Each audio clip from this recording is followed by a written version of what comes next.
Hey friends, welcome to Story Space. Hope you all are very well. The story we are listening to today for English practice.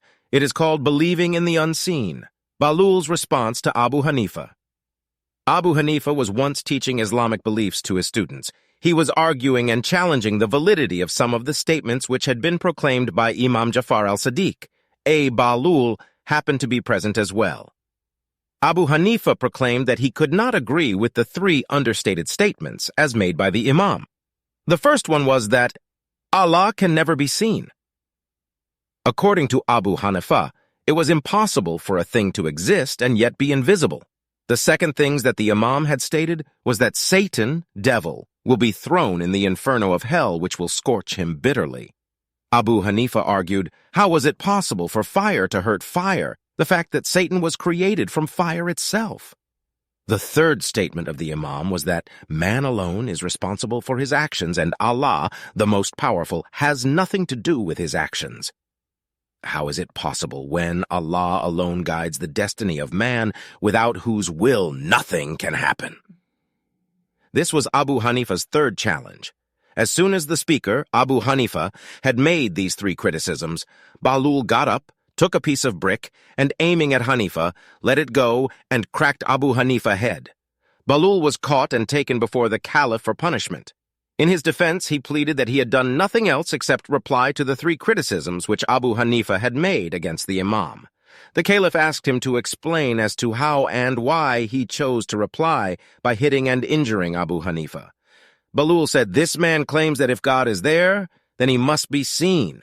He's now complaining of pain in his head due to the brick having hurt him.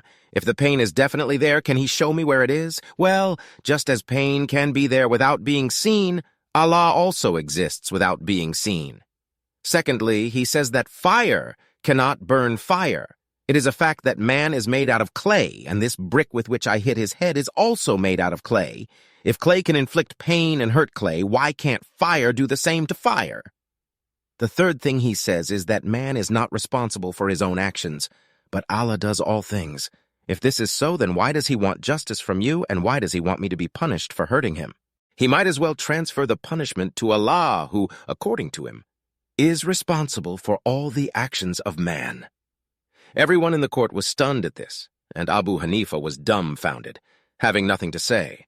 So, Bahlool was released without any punishment. Thus, while some Muslim sects believe that Allah can be seen, perhaps on the Day of Judgment, the Shia Muslims say that Allah is the creator of everything. He was not created, and as such he has no body like us that can be seen. If we can still believe in unseen things like air, electricity, and human soul, why can't we believe in the unseen God? If we are responsible for our actions and are to be punished or rewarded accordingly, then it is only fair and just that Allah should not manipulate or compel us to do things but leave us alone, to act the way we see it fit, and be answerable for those actions ourselves.